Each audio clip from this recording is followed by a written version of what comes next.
오늘 우리에게 주신 하나님의 말씀은 사도행전 8장입니다.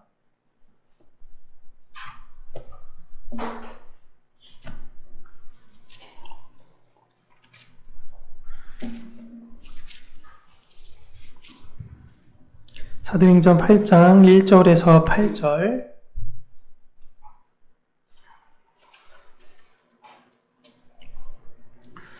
우리 함께 읽겠습니다. 사울은 그가 죽임 당함을 마땅히 여기더라. 그날에 예루살렘에 있는 교회에 큰 박해가 있어 사도 외에는 다 유대와 사마리아 모든 땅으로 흩어지니라. 경건한 사람이 스데반을 장사하고 위하여 크게 울더라. 사울이 교회를 잔멸할세 각 집에 들어가 남녀를 끌어다가 옥에 넘기니라. 그 흩어진 사람들이 두루 다니며 복음의 말씀을 전할세 빌립이 사마리아 성에 내려가 그리스도를 백성에게 전파하니 우리가 빌립의 말도 듣고 행하는 표적도 보고 한 마음으로 그가 하는 말을 따르더라. 많은 사람에게 붙었던 더러운 귀신들이 크게 소리를 지르며 나가고 또 많은 중풍병자와 못 걷는 사람이 나으니 그 성에 큰 기쁨이 있더라. 아멘. 오늘은 예측하지 못할 하나님의 일하심이라는 제목으로 하나님의 말씀을 우리 사랑하는 평강교회 성도님들과 함께 나누도록 하겠습니다.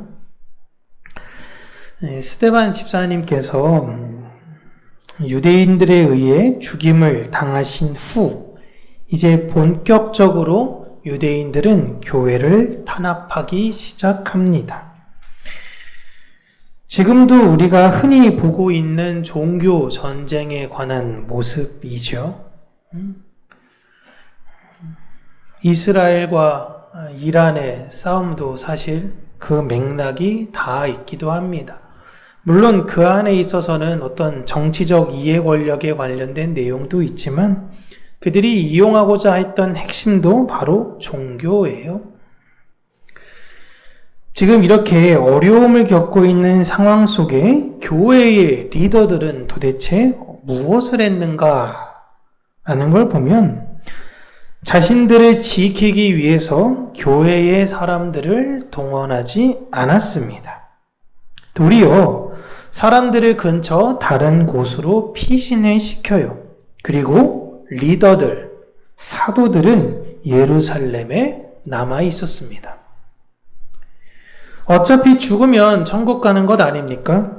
함께 남아서 죽음을 맞이합시다 라고 이 리더들이 이야기할 수 있는 거 아니에요? 여러분들이 그렇게 희생하다 죽으면 하늘나라에서 하나님께서 10곱절, 100곱절 상급을 주실 겁니다 라고 이야기해서 우리를 괴롭히려는 그 유대인들로부터 맞서 싸워야 합니다 라고 이야기할 수 있잖아요.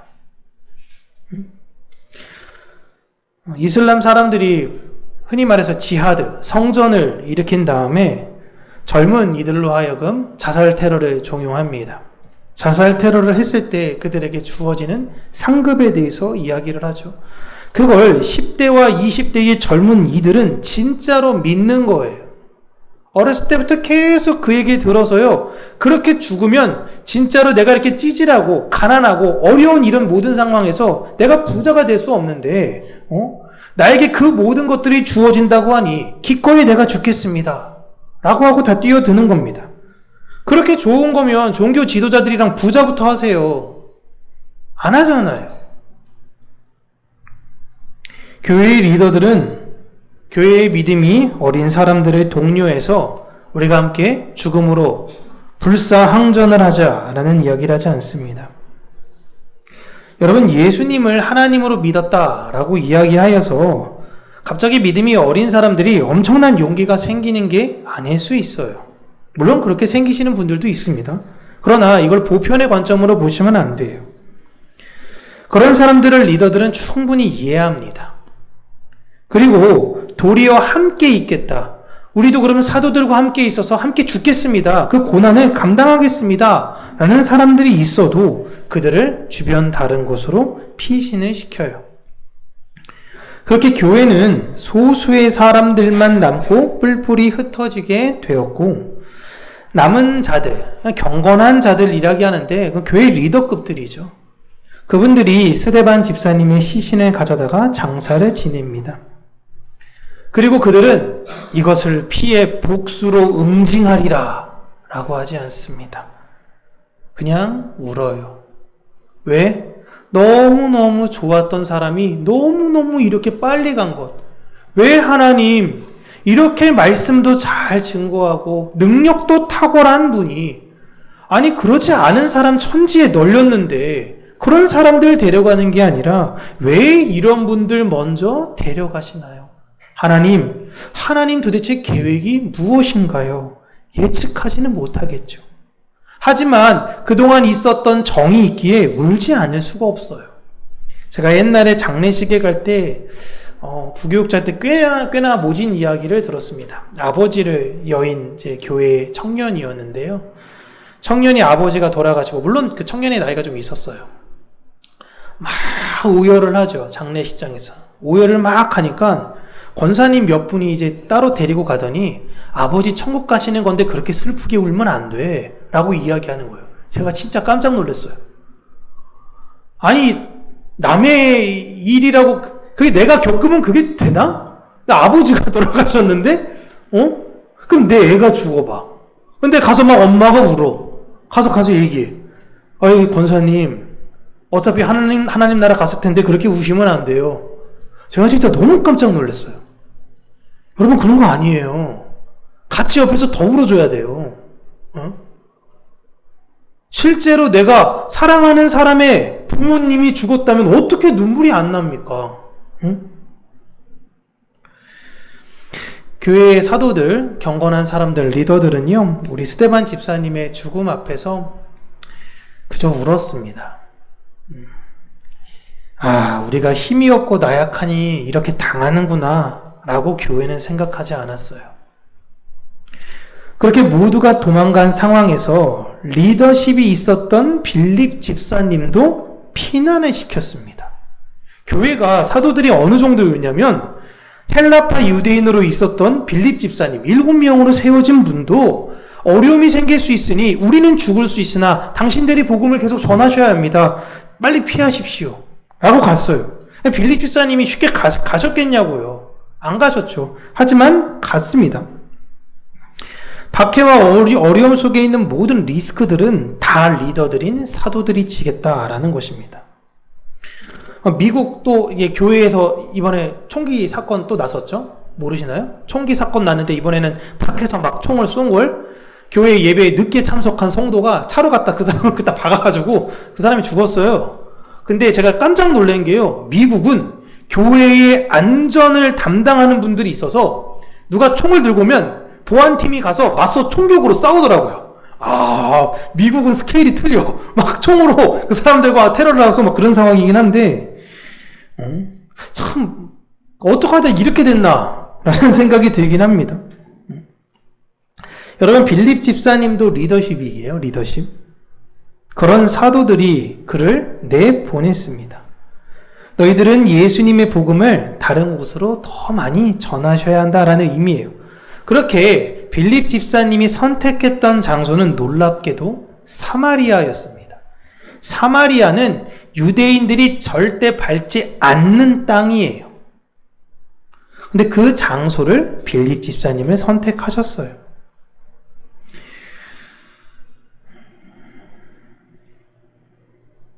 빌립 집사님은 그곳에 가서 본인에게 주어진 역할을 잘 감당하셨습니다.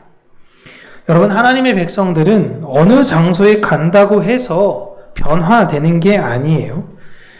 그들에게는 변하지 않으신 예수 그리스도의 그 영향력이 나오게 되어져 있습니다. 사람들이 흔히 미국에 가면 미국 스타일로 변하고, 한국 살면 한국 스타일로 변하고, 중국 살면 중국 스타일로 변한다라고 이야기해요. 예전에 중국에서 유학 다녀왔던 사람들이 제가 물어봤습니다. 중국에서 있었을 때 유학할 때의 가장 큰 장점이 뭐냐? 거긴 다 단점만 있는 건 아니지 않겠냐? 가장 큰 장점이 뭐냐라고 물어보니까 되게 놀라운 게 내 마음대로 살 수 있다라는 것입니다. 이게 무슨 말이야? 중국은 뭐 여러 가지 많이 제약이 있는 게 아니야? 내 마음대로 살아도 돼. 그게 뭐냐면 여러분, 우리나라에서는 길 가다가 쓰레기가 있어도 막 음료수를 마시다가 길에다 쓰레기 딱 내팽개 쳐요. 그럼 사람들이 뭐라고 생각하죠? 일단 부모님부터 언급합니다. 쟤네 부모님 얘기하고 시작하면서 별의별 이야기가 다 나와요. 특별히 아는 동네선 더 못해요. 그게 버리고 가는 거. 손에 쓰레기 있어도 쉽게 버리지 않습니다. 하다못해 우리나라는요, 담벼락에 이렇게 올려놔요. 누가 올려놓고 딱 3개 올려놓으면 그 옆에다 같이 올려놓습니다. 아니면 다른 사람들이 쓰레기 이렇게 무더기 쌓아놓으면 거기다 버려요. 응? 근데 중국은요, 그냥 버려도 된다라는 거예요. 이게 제가 참 이해가 안 되는데, 그래도 된대요. 신호를 지키지 않고 그냥 눈치 봐서 새치기 하는 거, 이런 것도 괜찮대요. 그냥 문화래요. 이렇게 살다가 한국 오니까 어때? 너무 답답해. 그냥 못 버리는 거야. 이걸 버려야 되는데 내 마음대로 살 수 있었고, 밖에 나가서 우통을 까고 지내도 아무도 뭐라고 안 하고 그런데요. 그래서 제가 깜짝 놀랐어요. 그러니까 한국 오니까 너무 답답하다. 그때 유학 시절을 생각하면 그게 좀 좋았던 것이 있었다라고 이야기하더라고요. 그게 뭐예요? 중국 스타일이에요. 중국 스타일. 근데 그 중국 사람들이 우리나라 오면 처음에는 좀 그런 스타일 고수하더라도 결국엔 한국 스타일로 어느 정도 적응을 하게 되죠. 문화에 따라서 사람은 적응하게 되어져 있습니다. 그럼 하늘의 백성들은 이 땅에서 어떻게 살아야 하느냐라는 겁니다. 하늘의 백성은 이 땅에 오면 이 땅의 문화에 적응하면 살아야 하는 것이냐? 그럴 수 없다는 것입니다. 하늘의 백성들은 땅의 문화를 즐기고 땅의 문화를 사모하며 살아가지 않아요. 도리어 이 땅이 하늘인 그들을 부러워하고 질투하기도 합니다. 하늘은 땅을 밟고 살지만 땅이 되어서는 안 돼요. 될 수도 없습니다. 하늘은 하늘이고 땅은 땅이에요. 땅은 하늘로 바꾸지 못하지만 하늘은 땅을 하늘로 바꿉니다. 그게 예수님이셨어요. 예수님이 하늘이신 분이 이 땅에 오셔서 이 땅에 속한 자들을 하늘로 바꾸신 것입니다. 하늘이신 예수님께서 이 땅에 오셔서 땅에 먹을 것만 쳐다보며 사는 땅의 족속들, 무엇을 먹을까, 무엇을 입을까, 어떻게 살까, 그들을 하늘의 자녀로 삼아 주셨어요. 그와 같이 마음의 하늘이신 예수님을 품은 자들이 사마리아라는 땅으로 가니 그 땅이 하늘로 바뀌는 역사가 일어나게 된 것입니다. 그런데 이 일이 어떻게 시작하게 되었는가? 빌립 집사님이 갑자기 사마리아로 가겠다라고 생긴 게 아니에요. 교회가 능동적으로 열방을 선교하고 그들을 품고 선교사를 모집하여 우리가 그들에게로 파송합시다 라고 해서 놀라운 기적의 역사가 일어나지 않았습니다. 엄청난 핍박으로 인해 다른 곳으로 갈 수밖에 없었어요. 그중 상당수는 사도들에게만 이 책임을 맡기고 싶지 않았을 거예요. 그럼에도 하나님의 복음을 전하기 위해 그들은 보냄을 억지로 받게 된 곳입니다. 그런 하늘들이 다른 곳에 가자 그 하늘이 땅이 된 게 아니라 그들이 밟는 그 땅이 하늘이 되더라 라는 것입니다. 본질적으로 우리는 하늘로 살아야 하는 하늘의 백성들입니다. 하나님의 사역을 우리가 해주는 것이 여러분 아니에요. 우리가 이렇게 기획하고 우리가 이렇게 마련하면 하나님께서 그렇게 해주시겠지. 우리가 하나님의 사역을 이렇게 하면 하나님이 내 일을 도우실 거야. 그런 거 아닙니다. 하나님께서 하나님의 때에 하나님의 일하실 자들을 부르시는 거예요. 그들이 그곳에 가서 하늘의 일을 하는 것입니다. 우리는 하나님이 어떻게 일하실지 예측할 수 없기에 지금 이런 핍박이나 어려움을 이해할 수는 없습니다. 열심히 믿는 자들에게 왜 고난이 생기지? 신앙생활 열심히 했더니 몹쓸 병에나 걸리고 지독한 가난에 있기도 하고 열심히 했으면 하늘의 보상이 따라야 되는 거 아닌가? 이런 생각을 세상 사람들은 자연스럽게 가집니다.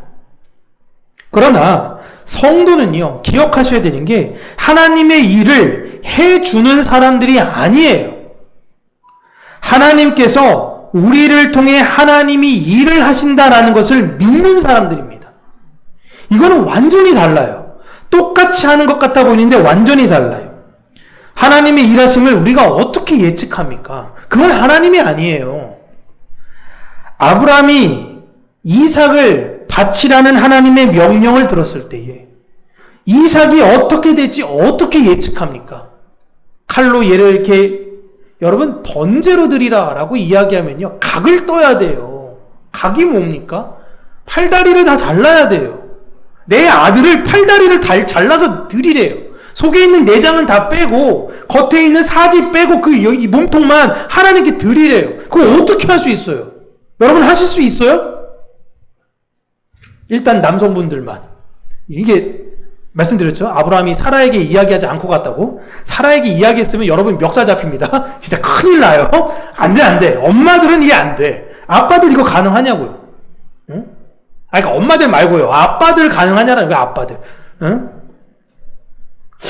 내가 가능할까? 하필 하나네? 이게? 응? 이삭이 어떻게 될지 어떻게 아브라함이 예측합니까? 각을 뜨면 나중에 이 각이 다시 합쳐질 거야. 배를 가르고 내장을 빼면 내장이 다시 들어와서 연합이 될 거야. 어떻게 예측해요? 아브라함 자신이 할 일은 하나님 명령에 순종하는 거예요. 어떻게 될지 몰라. 그러나 하나님께서 내 삶 가운데 신실하게 이루셨던 그 하나님이 이 또한 하나님은 뜻이 있으실 거야. 그걸 믿은 거예요. 그걸 믿음이라고 부르는 거예요. 원래는 아브라함도 못 믿었어요. 하나님 그러니까 하갈이랑 이스마엘이나 좀 잘 됐으면 좋겠습니다. 아유 그냥 저 사람이나 잘 됐으면 좋겠습니다. 그냥 그게 아브라함이었어요. 그런데 아브라함이 하나님의 뜻이 무엇인지는 모르겠어. 근데 예전과 지금이 다른 건 하나님은 뜻이 있으셔 라는 걸 믿은 거예요. 하나님의 백성들은 인생에서 그걸 경험하는 겁니다.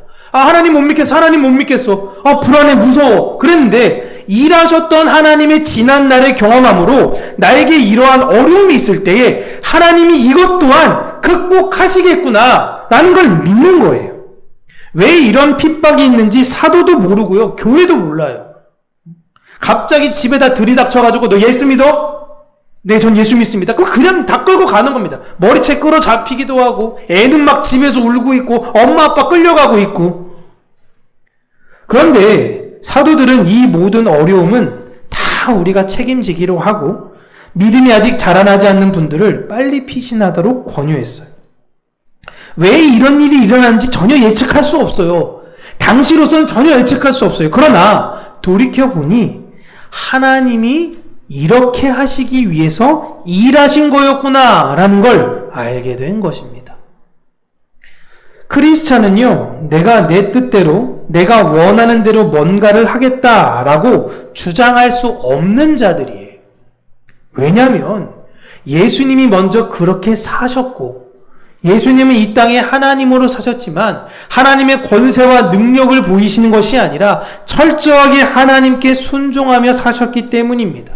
그리고 교회는 누구예요? 그러한 예수님을 본받아 살아가는 사람들입니다. 내 안에 그 순종하신 예수님이 계셔요. 철저하게 하나님에게 순종하신 예수님이 다른 어느 곳에 계시는 것이 아니라 내 안에 계셔요. 그리고 나는 그분을 믿어요. 그러니 내 삶 가운데 내 마음과 내 뜻대로 하는 게 아니라 하나님의 뜻, 나는 이해할 수 없지만, 나는 예측할 수 없지만 일하실 하나님을 신뢰하며 살아가는 것입니다. 우리에게는 하나님을 일하심을 예측하라고 성경에서는 이야기하고 있지 않습니다. 도리어 성경은 그러한 사람들을 주의하라라고 이야기합니다. 전보로 다니고 내 미래에 대해서 불안하여 내 것이 혹시나 뺏어가지는 않을까, 잃어버리지는 않을까 두려워하는 그들에게 자, 교회에 신령한 사람들을 세워서 저 사람들이 예언을 할 테니 그들의 말을 듣고 그들을 따라라. 하나님은 이렇게 이야기하지 않았어요. 하나님의 일하심에 대해서 이해하지 못하더라도 내 눈에 아무 증거 아니 외이고 내 귀에 아무 소리 아니 들려도 나는 하나님께서 나에게 주신 그 말씀 위에 서겠습니다.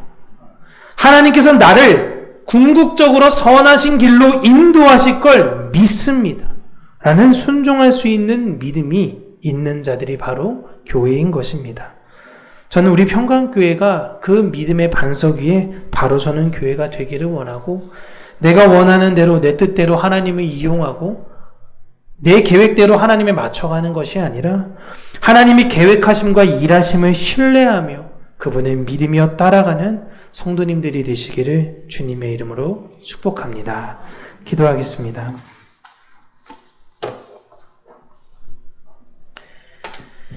참 좋으신 하나님, 내가 노력해서 내가 가진 것, 내가 땀을 흘린 것, 내가 한 것, 다 내가 한 것, 이 세상에서 운으로 점철진 시대 속임에도 불구하고 나의 무엇이 노력인 마냥 이 세상에 거들먹거리고 이 세상에서 자랑했던 나의 지난 연약함을 긍휼히 여기시고 모든 것이 나의 연약함을 벗기시기 위한 하나님의 뜻과 계획이라는 것을 알 수 있는 지혜를 허락하여 주시옵소서. 늘 입술로는 예수 그리스도에게 순종하며 따르겠다라고 이야기하지만 조금이라도 내 계획과 다르면 믿을 수 없는 나의 연약한 믿음을 돌아보게 하여 주시고 언제나 신실하게 나의 삶을 인도하시며 이끄셨던 그 하나님의 손길을 기억하며 지금 당장 내가 처한 어려움과 역경 속에 좌절하고 무너지는 것이 아닌 이것 또한 다시금 나를 더 견고한 믿음으로 부르실 하나님의 뜻과 계획이라는 것을 알아가는 우리 평강교회 믿음의 권속들 되게 하여 주시고 하나님의 은혜와 사랑을 이 세상 가운데 드러내며 자랑하는 자들이 되게 하여 주시옵소서. 예수님 이름으로 기도합니다. 아멘.